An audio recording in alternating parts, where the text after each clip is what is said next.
Okay, this is let's start on chapter 12. So I know yesterday what I did was I assigned the first few pages of corporate finance, chapter 12, no problem.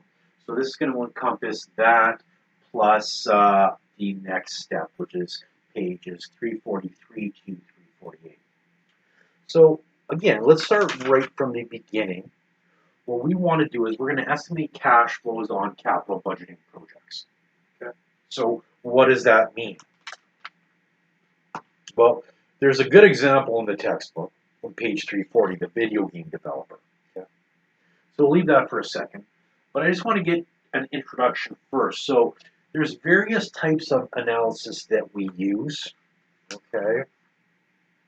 And first, and again, the first question it asked was regarding pro forma analysis. So pro forma is an estimate. Okay. You hear it from time to time. But it's a process of estimating expected cash flows of a project. Now remember, cash flows, not depreciation expenses, not write-downs, okay? Actual cash. Now,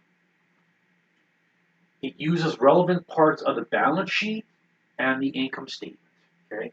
And the parts of the financial statements that don't change because of a new project are ignored, okay? So, I don't like the terminology that they use of that they say pro forma analysis. I would like it to call it more of like what they have here, a capital budget cash flow, something along those lines. But anyways, I'm not going to argue with the textbook at this point. Now, things that we want to consider is our sample project description. So it's going to outline relevant data that we need to consider. Okay, this is on page 340. So given our example here, right, FSS is going to produce a new video game at $13.99. Okay, that's going to tie into our sales. Okay. Now we were told our projected unit sales in year 1, 2, and 3 on the bottom of page 141. So we're going to be able to know our new incremental sales as a result of selling this new product. That would be a cash inflow. Okay. Again, we want to consider cash inflows versus cash outflows. If we end up positive, we want to go ahead with the project. If we end up negative, we don't. Let's just say our initial outflow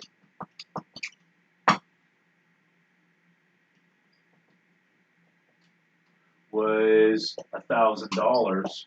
Okay. Well, we want to make sure that we have sales of at least $1,000. We don't for sales of say 3,000. Okay, so that would be a net inflow of 2,000. Yeah, we want to go ahead with the project. Now, that's a very simplistic example. Okay. As you can see from the example here, there's a lot more to it. You're going to have your initial outflow, which may be the purchase of that equipment. You might have other purchases that you need to make. Then you might have variable expenses related to that project and to that project only. Again, when we're looking at an example of a project, a capital budget project, okay, we're only concerned with the expenses that tie into that, again, to that project. Okay? So, again, we're going to look at our sample project description, okay? Now, here we have variable costs, $425 a game, fixed cost total $150, which includes rent, startup costs, which was the purchase of a new software duplicating machine, and shipping and install costs were $75 and $2,000 respectively. Okay, they're going to have a cash inflow, okay, at $2,000 once they're done. We're going to have to factor that in as well into the sales. Okay, so I don't like this idea here that they say they're going to use the ending salvage value $1,000, $5,000, but they're only going to be able to sell it for $2,000. That's a little bit of misrepresentation there. If you're going to sell, if you know you're going to sell it for $2,000, make sure that the salvage value is for $2,000 as well. Okay, so there's a little bit of a conflict here between accountants and the finance department. Okay, so they're going to have different numbers. Now, when we're looking at these projects, okay, so we want to outline relevant data that we need to consider. So again, anything related to initial outflows of cash, okay, and then our incoming cash, which would be sales. Okay, we want to identify these incremental cash flows directly attributable to a new project adoption. Okay, so are we going to go ahead with this project? Now, again, this will cover slides 1 to 16. So, again, some terminology here. What's an incremental cash flow? Well, these are cash flow changes that a new project causes throughout the firm. Okay, so again, these cash flows can be either inflows, so that's money coming in, or money going out. Okay, so we have our outflows. That might be initial equipment costs. We might have variable production costs.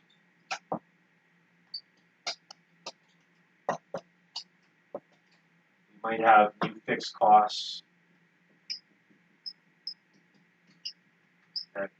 Think back to managerial accounting. All right. From there, let me look for another marker.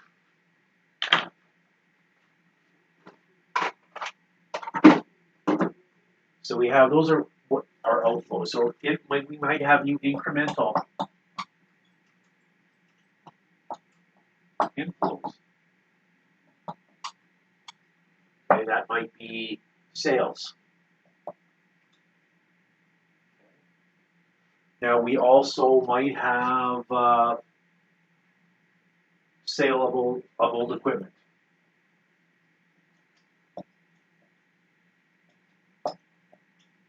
I'll just say salvage value, okay? So we have our initial equipment cost, but at the end of it, we can get a little bit of that back, okay?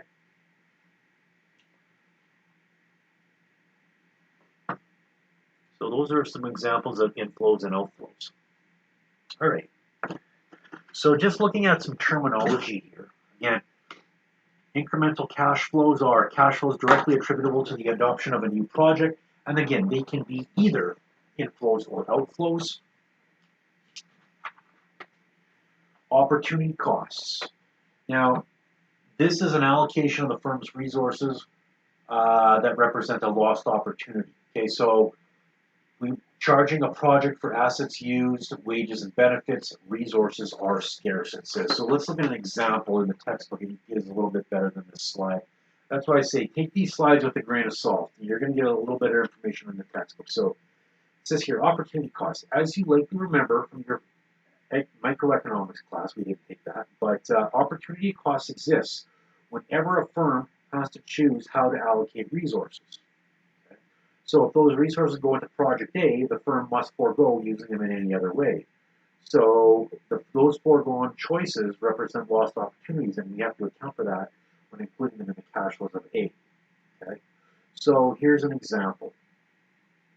Suppose that FSS already owns a piece of software duplicating machinery previously discussed. Okay, so they're going to purchase it. Now, if FSS could potentially sell the machinery on the open market for $75,000, the company would have to give up receiving that $75 in order to make that piece of machinery. So that's going to tie in. That's going to be incremental, because if we don't need to make these new video games, we can go sell it, get an instant $75,000. If we have to keep on using it, well, we're giving that up. We should earn it back over time. Okay. So in the end, it would not really matter whether the firm had to buy the asset from outside sources or not. Either way, the project will end up tying $75,000 worth of capital. Why? Because they're going to use it or not use it and sell it. Okay, so they're still using that capital. Now, if we get into the idea of a sunk cost, we never include sunk costs in our calculation. This is a cost that has already been incurred and cannot be recovered. So I'd argue that $75,000 is a sunk cost from our side of things, because we've already bought it. Now, The substitutionary or complementary effects, these are reductions or increases that are necessary to produce new products that are included in the project cash flows. Okay, so say we have a normal cost of $5,000. Okay, that's going to be whether we take this project on or not. But if by taking on this project costs another $2,000, that would be included. Why? Because that's a complementary effect. Okay, that's going to be an increase necessary to produce our new project. All right. So they talk about substitutes and complements on page 343. With stock dividends and bond interest, you never include that in the financing costs in the expenses of a project. Okay, that's included in the WACC. We'll look at that next chapter. Now let's go on to project cash flow. So, chapter 2, we discussed how we get free cash flow. But we're going to need to calculate our depreciation, our operating cash flow, the changes in gross fixed assets, and the net working capital. So for us, we already have a good idea of how to calculate depreciation. If it's a straight line, we just take our depreciable amount, or our cost, minus the salvage value, divided by the life of the asset. This is a goofy depreciation calculation. I don't know why they say depreciable basis. Why don't they just say cost? Maybe because they're saying, well, the depreciable basis is the cost plus the 2,000 shipping. I guess that's what they're getting at. So we'll calculate our depreciation, $24,000 a year. Again, but that's not cash flow. That's just an accounting charge. We'll calculate our operating cash flow. Again, what's the operating cash flow? Our earnings before income tax. Okay. Which is earnings before income tax times 1 minus the tax rate. Okay, so we'll get our after-tax cash. Add back the depreciation. Okay, why do we add back the depreciation?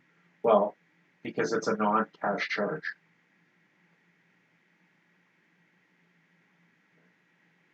So we'll calculate our operating cash flow.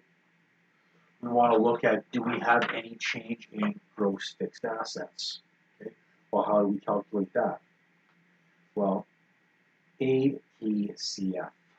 And what does that stand for? Well, we go to our textbook and we have the after-tax cash flow from the sale of an asset.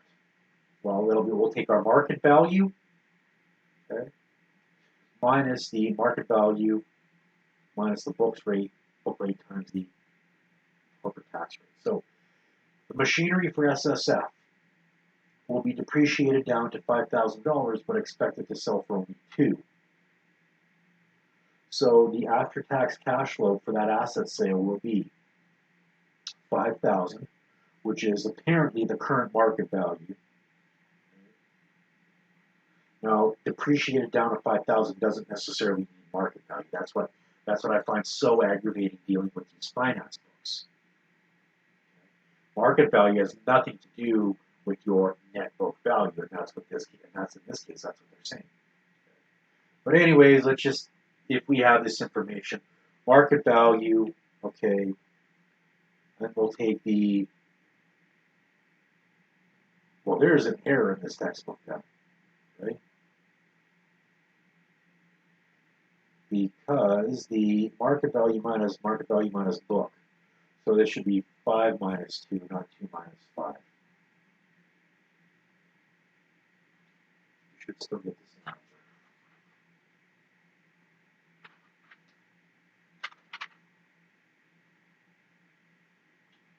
Now I'm just going ahead here. I'm looking at page 346. Notice it says here, suppose that a firm is facing a marginal tax rate of 25%, sells an asset for $4,000. Okay, so $4,000 is your market value.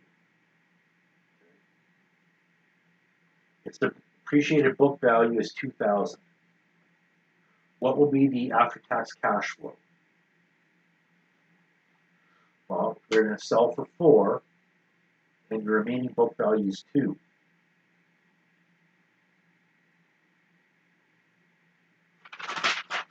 So using this scenario here, my market value, there has got to be a mistake in this.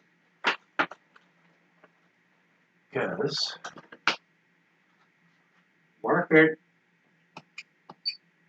value, or value,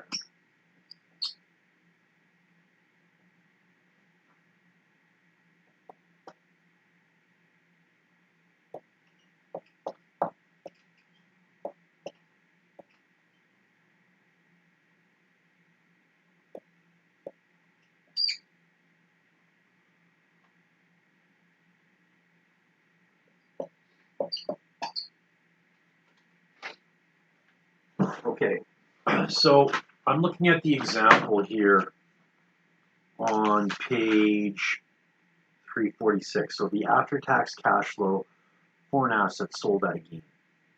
How do we know it's sold at a gain? Well, they sell it for $4,000, and the book value is $2,000. So the gain must have been $2,000.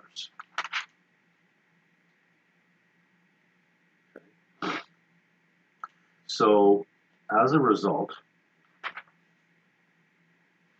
I'm just going to start with 4,000 plus.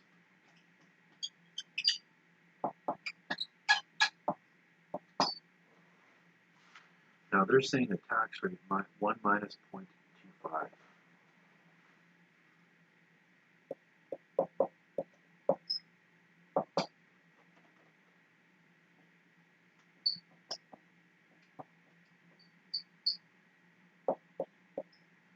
Let's see what kind of number I get.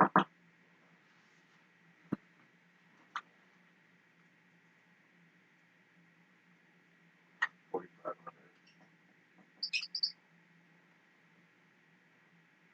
Which is nowhere near the question example. So they say the solution is 3,500. How on earth is the market value 2,000?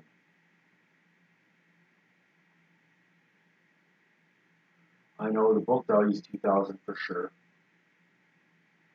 I'm going to have to look at that later, okay, and look at an example just to get that after-tax cash flow. Because right now I am on the clock. Even if I go to page 345, right, what does it say? Now, calculating the change in gross fixed assets at the beginning of the project is fairly straightforward. FSS's project will increase the gross fixed assets by 77,000 at the time of inception. Yeah, we do know that. At the end of the project, the change in gross fixed assets is a little more complicated because whenever a firm sells any asset, it has to consider tax consequences. So if they sell for 10,000, they're not going to get 10,000. They got to pay tax on that. Now, the IRS, who look at it as a CRA, treats any sale of assets for more than the depreciated book value as a taxable gain. Okay, we know that. And any sale for less than book value is a taxable loss. True. In either event, we can calculate the after-tax cash flow for the sale of an asset using the following formula, where TC is the same approximate corporate tax rate discussed in the previous chapter. So, since the machinery for the FSS project will be depreciated down to $5,000, but is it expected to sell for only $2,000, ATCF, the ATCF for that asset sale will be equal to, well, what? Okay. So in this case here, the book value is 5. I don't know. I'm still stumped. Okay. Because they're going to sell it for 2. So 2 should be the market value. Their book value is 5. So I agree with this, 2 and 5. But what I don't agree with is this here. That just throws me for a loop.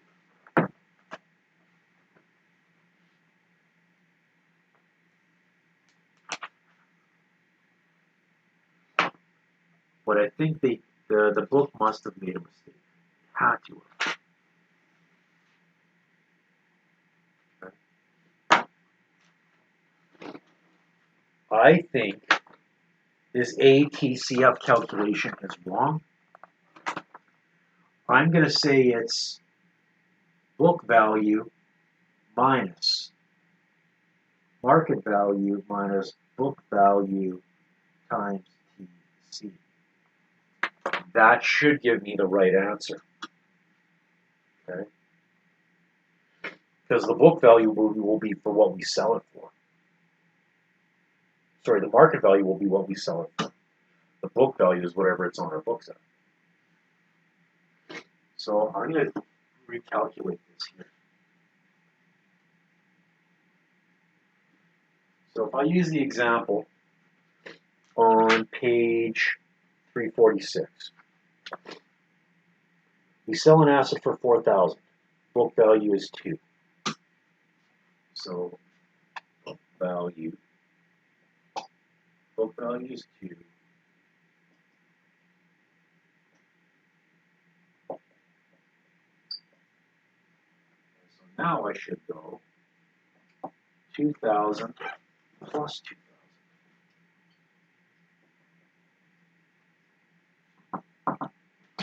So 4,000 times 0.75 is 3,000. Oh, what did I do wrong here? 1 minus 0.25. 4 minus 2.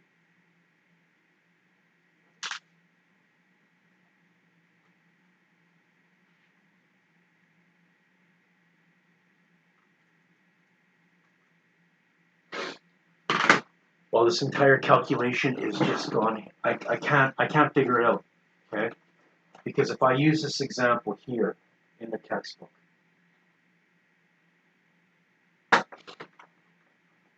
2,000 plus 4,000 minus 2,000. So now we got 4,000 times 0.75.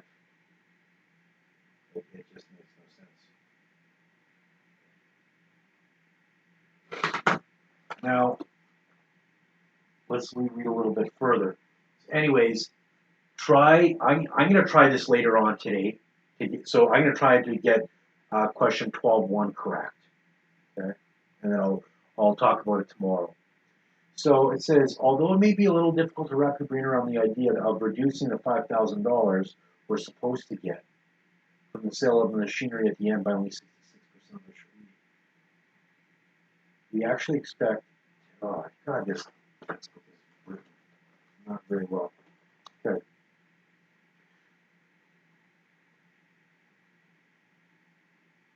If this is really making your brain hurt, just realize that as long as you faithfully and precisely apply the formula for ATCF, it will give you cash flow from the sale of the asset. In particular, note that this formula would work equally well on an asset sold at a gain. Okay. Well, let's just leave it at that, okay? And I'm going to try and figure out the answer tomorrow. Lastly, we'll go to calculating changes in net working capital. Not too difficult there. Okay, we're given all the numbers, and we would just calculate that change in cash flow. Again, we looked at change in net working capital back in Chapter 1 or Chapter 2. All right, so that's going to be it for today. Again, I'm really stumped on this formula. I'm going to go and try and figure it out, and then I'll answer it tomorrow. But that is it for today, and we'll be back tomorrow and go from there. Okay, talk to you later.